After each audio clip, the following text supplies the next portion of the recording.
All right, you're gonna get a sermon, a song, and a shofar. All right. Good deed. All right, everyone. First of all, Shana Tova to you all. A happy and a healthy, sweet New Year. We are on the tail end of Rosh Hashanah, but you're getting it in under the wire, and you're getting the essential biblical mitzvah of the day, which is to hear the shofar. All right, before we do this, like I said, you're going to get a little bit of a drive-by service, so you're going to get everything, all encompassed into one. Don't worry, no one's going to shoot you while we're doing this. It's all good. Different type of drive-by. All right, so first we're going to discuss what we're doing here. Why are we all gathered together, other than the fact that it's a beautiful Seattle summer day, and we only got a few of these left. So if there ever was a time to gather, today would be it. But we're going to blow the shofar. Why do we blow the shofar on Rosh Hashanah? What's the symbolism? What's the significance? So on Rosh Hashanah, the Kabbalists explain that it is a new year. And that means that there's a new energy which comes into this world that didn't exist before and will never exist again. It's a very specific energy for this year, which means we have an opportunity, if you're a little bit of a believer and an optimist, to believe in the idea of personal change for the better. You are unchained to anything in your past in the previous year. We're going to let it go, and we're going to accept a new energy for the new year, and that year is going to be better, full of growth in all areas of life. So why do we do the shofar? All right? We do the shofar because there's a parable. This parable comes from the Baal Shem Tov, who's the founder of the Hasidic movement. And he teaches us most of the parables in Judaism surround a king, a son, a king, a peasant, something like that. So there was a king who lived in his palace, a giant empire, and he had a son. And this son one day was destined to become the king. And the father was looking at his son and said, you know what, if this kid grows up in the palace with all of the luxuries of life, he's going to be a little bit of a brat. And then what type of king will he become? So in order to make a mensch out of him, his father, however difficult it was, he took him and he drove him to the other end of the empire, to a different state, different country, where they spoke a different language.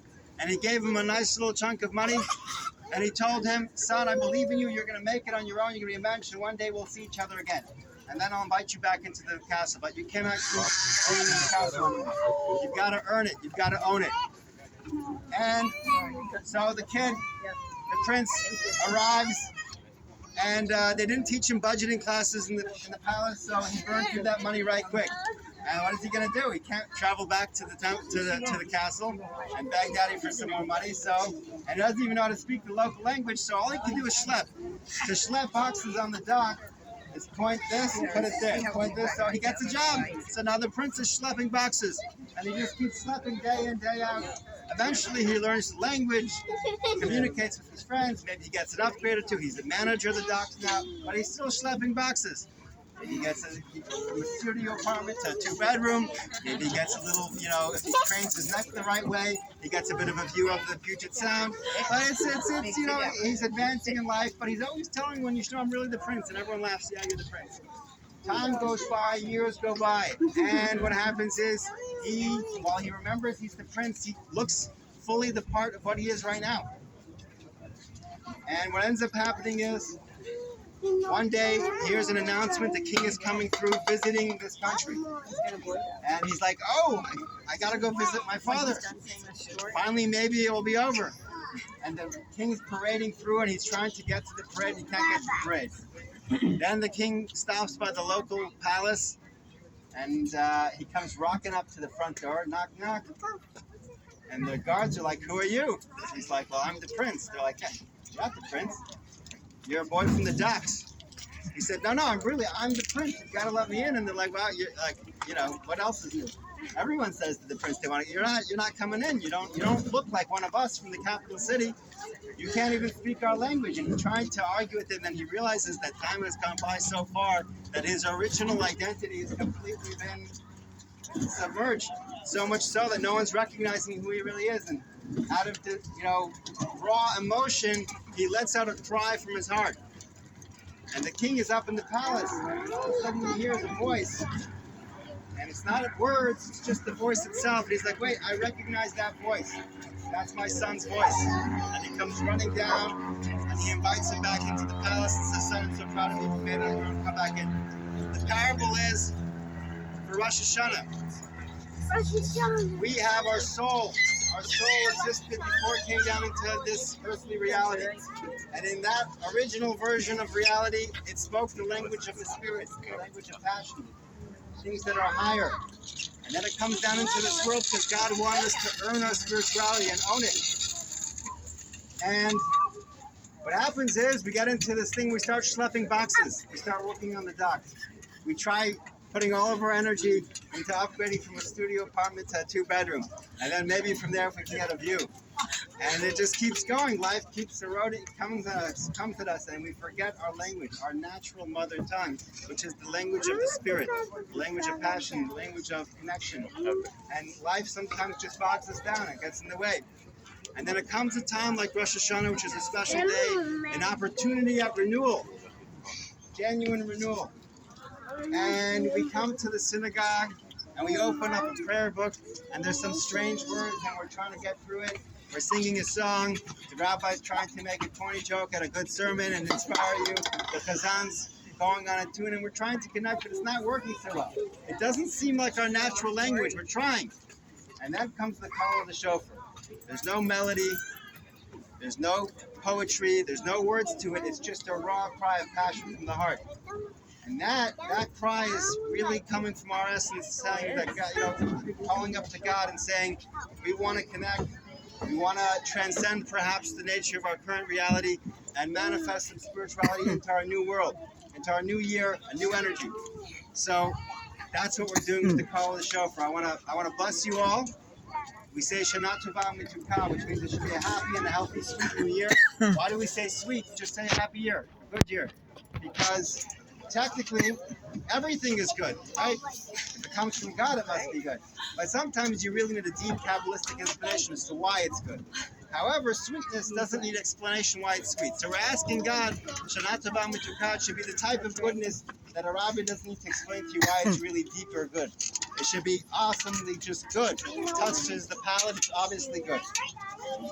So without any further ado, before we blow the shofar, I said you guys are going to get the full abridged version of a service. You just got the sermon in. Now we're going to sing a few songs. And if you know any of the songs, I want you to sing along, all right? I know some of you know some of these, all right? Oseh shalom b'mamah, uyaseh shalom aleinu, v'yachol Yisrael v'yimru amen. Oseh shalom b'mamah, uyaseh shalom aleinu, v'yachol Yisrael v'yimru amen. Yaseh shalom, yaseh shalom, shalom aleinu, v'yachol Yisrael. Yaseh shalom, yaseh shalom, shalom aleinu, v'yachol Yisrael. One more song before we blow the shofar. I know many of you guys will know this one too. And this one is about Rosh Hashanah. Avinu Malkeinu, Saneinu Baneinu. Avinu Malkeinu, Saneinu Baneinu. Yeh Banu Mas, Aseh Imanu, Tzedakah v'chesed. Aseh Imanu, Tzedakah v'chesed, ve'oshienu. Aseh Imanu, Tzedakah v'chesed. Aseh Imanu, Tzedakah v'chesed, ve'oshienu. All right, we're going to blow the shofar. Before we do, I want to say we're here to do another service that those would like after have some of the prayer books here. There's a tashlit, which we do, which is meant to be a one-page prayer where we release all of the energy of the previous year, which is why we look at a body of water. We're supposed to be releasing it all into the sea, so to speak, in order to leave room to accept the energy for the new year. Since I already blew the shofar this morning in synagogue, come up. I'm gonna ask for you to make the blessing, and everyone's gonna say amen to Amit's blessing, and then I'm gonna blow the shofar.